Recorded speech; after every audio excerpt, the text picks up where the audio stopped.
समझ नहीं आ रहा अपने सैलरी इंक्रीमेंट का क्या करूं। बेटा इतना क्या सोच रहा है? अपने म्यूचुअल फंड्स के एसआईपी का टॉप अप करा ले। This is the right time.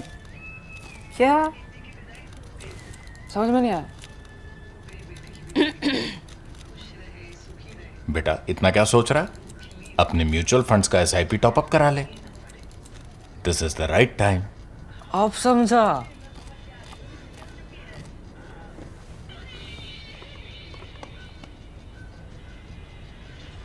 Mutual fund investments are subject to market risks. Read all scheme-related documents carefully. Welcome to ThePrint Uninterrupted. I am very pleased to be joined by Ambassador Francesco Talò, who has been appointed as the Special Envoy for the IMEC. And IMEC, as you know, is this wonderful connectivity corridor which runs from India via the Middle East all the way to Europe, which was announced at the G20 2023 summit in New Delhi. But then the October 7 attack on Israel put IMEC on a back burner. But as we can see, that the interest in IMEC has not waned at all. And Italy has been very quick to appoint a special envoy for that. And here he is with me today. Welcome to ThePrint Uninterrupted, Ambassador Talò.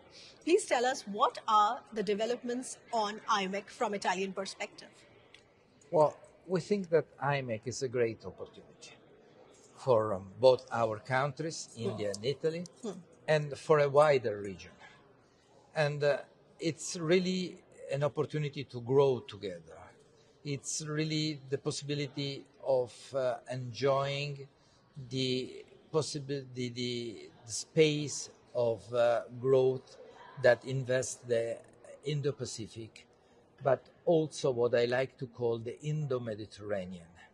So the vast area between India and Europe, which will be linked by this corridor. Right. And this corridor is it's not against anything, is for our countries, is going to be run by common interests of India, the Gulf countries, the Middle East area, and Europe. I think that this is also somehow a bet on peace. You mentioned October 7th, and how much this, of course, disrupted our hopes on the implementation of this possibility of connecting our countries. Right. But it should not be this a reason to stop. The contrary, this should be the reason to multiply our efforts and to dream, or better, to work for our common future, which is the future of a startup region. The startup region is an idea which was transmitted to me by the former Nobel laureate Shimon Peres, the former president of Israel. I met him several times when I was in Israel, and he was telling me that we should have a transition from the startup nation, Israel, the success story he contributed to create, to a startup region. So a region where we can really enjoy together innovation and connectivities. And this is what is already happening in India. And this is what is already happening somehow in the Gulf with the new leadership, the young leadership of some countries of this region of the Gulf. And this should be enjoyed together by the countries of the Middle East, or what you define as the West Asia. Yes. I think it's probably more correct. And Europe. All together. And this is a way also to create somehow diversification, which doesn't mean alternatives, but complementarities.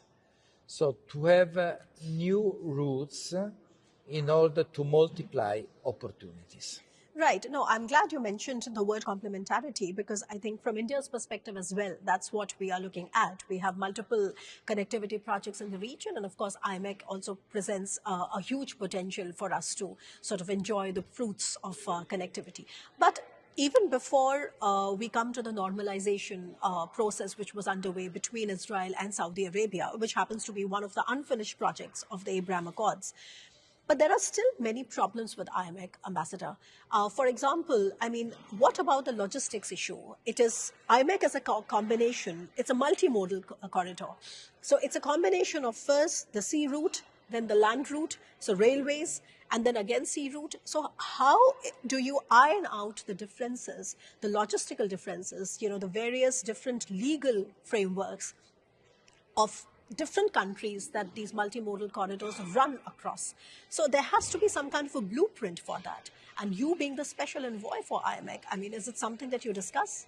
Yes, we have to discuss it. Right. It's the time to work on different layers and to link these layers. Right. So to work on the political level, and that's why Foreign Minister Tajani, who recently visited India, launched the idea to have a political meeting of foreign ministers in order to really give a great push, an impulse to this initiative. But then we have to work together with the business people, Right. and launch concrete initiatives in order to make it easy to work on infrastructures, Right. to facilitate these connections, which means work on customs, work on infrastructures like harbors, and of course sea lanes, without excluding any possibility. It doesn't mean that we don't have to continue to have a Suez Canal, for instance, as the main route of connection between the Mediterranean and the Indo-Pacific. Right. It will continue to be the main route. It is obvious that this is the most convenient way to reach Europe from the Indo-Pacific. Right. But we need also to have other possibilities, and one of them is cutting the Arabian Peninsula. Right. So we really have to work in concrete terms to meet. We are starting to do it. We think that, for instance, exploring and working with the possibility of having Trieste as the door, the gate Right. of Europe for IMEC is very important. I want to remember that Trieste is the northernmost harbor in the Mediterranean Sea. So it's very important from Trieste to consider Trieste as the gate for cities like Warsaw, where we are now together. So this is a tradition of the harbor of Trieste to be the harbor of Central Eastern European countries. Right. It's the closest harbor to big industrial countries like Germany or also Poland and the other countries between the three seas. Yes. No? We are now meeting within a Three Seas conference. Three Seas means the convergence of the Baltic Sea, the Black Sea, and the Mediterranean Sea. Right. Well, Trieste is somehow the hub and the converging point and harbor between these three seas and the oceans, Right. and the larger areas of the Indo-Pacific. Yeah, I'm glad you mentioned that, because one of the things that we've been trying to do under the current dispensation in India as well is to actually develop more strategic gateways into Europe. And like you rightly mentioned, the 3S is very high on our priority. In fact, Prime Minister Modi has been speaking about that, that how can we develop that connectivity. He was recently also in Marseille in France for the same. And we have Greece and we have these new strategic partnerships along the region. So ultimately, I think this is on developing more strategic gateways into Europe. Now, because you mentioned Three Seas, and of course we are here in Warsaw today at the Three Seas conference, I think there's one thing that I would like to ask you. How do we encourage the private sectors to de-risk capital and invest in these corridors, and especially with regard to IMEC, this becomes very relevant because even if peace were to return to Middle East, let's say, but what is the guarantee that the peace that returns is not going to be fragile? Because nobody really saw when October 7 happened, nobody really saw that coming. So de-risking capital remains a fundamental challenge. So is that one of your tasks as being the special envoy to also speak to the business sector? What is the plan for it? How do we get the businesses interested? Well, we have to meet. Okay. We have to meet with colleagues, with the private sector, but de-risking is a key word. Okay. So, which doesn't mean decoupling. And this is a concept which was developed referring to China, you know. Yeah. But it's valid not only for China. We don't have to decouple with anyone, but we have to consider risks. Risk of terrorism, risk of something happening between the Red Sea and the Mediterranean. Right. And we have to multiply opportunities. That's why it's good for business people to put their investments on several desks, on several opportunities. And one of them, of course, is IMEC. And within IMEC, of course, you can have different destinations when we speak about Europe. You mentioned France, you mentioned Greece. Trieste is one of them. Yes. Trieste has the advantage of being the northernmost harbor, Right. so the closest one with the productive centers of Europe, Right. Germany, and this big area of Central Eastern Europe. We can work together, all together. I think this is the big, the most important goal. Right. To have to join our efforts in investments and in offering to the private sector Okay. opportunities which are of course opportunities included in a political vision. So the political vision is given by the relationship between our countries, between India and Italy, the strong relationship existing between our two prime ministers, Right. but also that both our prime ministers are enjoying with the new American president. Both of them met President Trump, and it's interesting that on both occasions of meetings in America, IMEC was mentioned. So I'm glad you mentioned the American presidency because Donald Trump has pretty much upended the global order with a lot of uncertainty.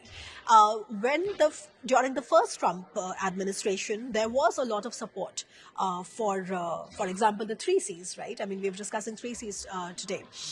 Also, IMEC is a G7 project. It's a G7-backed project. I think a lot of people probably don't know that IMEC is basically a G7-backed project.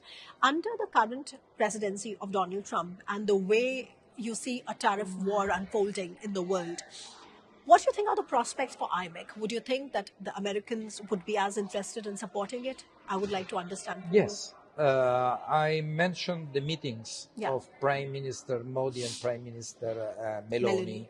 With President Trump. Okay.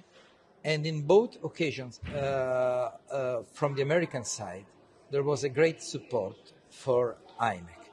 In both occasions, it was mentioned this initiative and specifically the role of India, for instance, the United Arab Emirates and Italy in this framework. Okay. So I think that this is something important and interesting because IMEC started, you remember it, in September 23. Of course. And G20, President yes. Biden was Yes. there in Yeah. New Delhi. Yes. But there is continuity Okay. from Biden to Trump. Okay. So not a cut. And on the other way around, you mentioned also the Abraham Accords. Yes. The Abraham Accords started with Trump, the first Trump administration. Yes. But Biden was continuing to support this concept. So, of course, we somehow, when you are in the news, in the media world, you like to sometimes to underline the differences. Right. But there are also very important point of continuity, Continuity. because the geography remains the same. National interests are always the same. So in the US, there is a continuity for IMEC. There is a continuity for a peace process in the Middle East, which is should be based on a normalization between the Arab countries and Israel.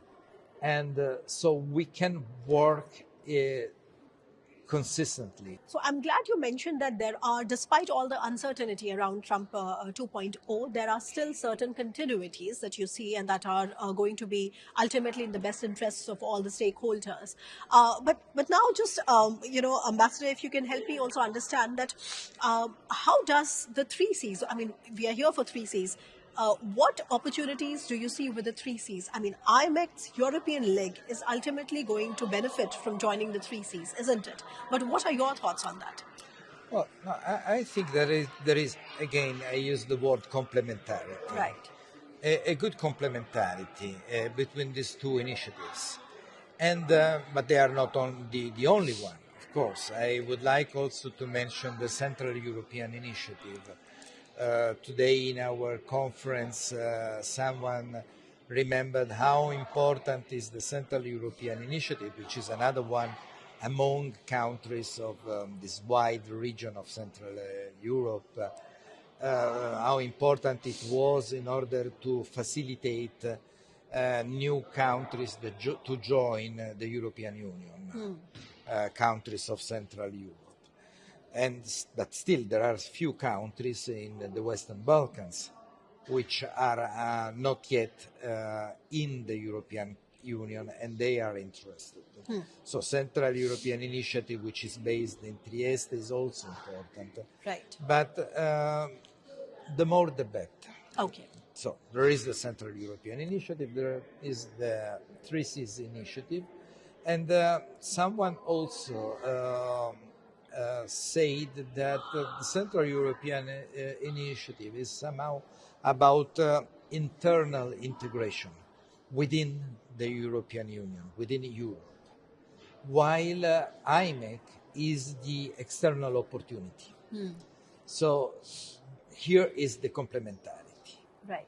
IMEC offers to the Central European Initiative the possibility of opening to a wider world, to global opportunities, to the big area of the Indo-Pacific, where you have the most of the production all over the world. Yes. Yes. And here I mean, of course, India, but not only India, east of India. Yes. So we also have to think about the opportunities that we have in the Far East. Why not in China, but certainly also in Japan, in Korea, in Southeast Asia. So to think about, again, complementarities and not alternatives, it's not competition. It's to have a win-win situation and to offer more opportunities. Right. On the other hand, for IMEC, the 3Cs initiative is a way to understand that when you arrive in Europe, it doesn't end at the first harbor. It means that then, behind the access point, you have a big world of opportunities, Right. a huge market, Okay. the market of Central Eastern European countries, the market which from the Mediterranean can reach the Baltic Sea at north or the Black Sea at east. Again, Trieste is the closest harbor to the Baltic Sea and also is a very close one to the Black Sea. So we have a lot of opportunities. We have to work on it. It's not easy. but it's doable. Right, and very soon you might also have your trip to India, maybe your first trip to India as Special Envoy, to IMEC. What are you expecting? Well, I hope to go soon again to India. Uh-huh. I think that, of course, this is crucial because everything started in New Delhi, and this is the big market, and this is the big place of production. Right. I am very interested to learn from Indian counterparts, to Indian interlocutors, how we can move together. We had recently the visit of our foreign minister, Tajani, in New Delhi. That's right. We have a very nice relationship between our two leaders. Yes. And I am really interested to start a working relationship with our friends in India. Right. So on that note, thank you so much for speaking to ThePrint, and I wish you all the best, and we're looking forward to hosting you once you're in India. I thank you you so much. much.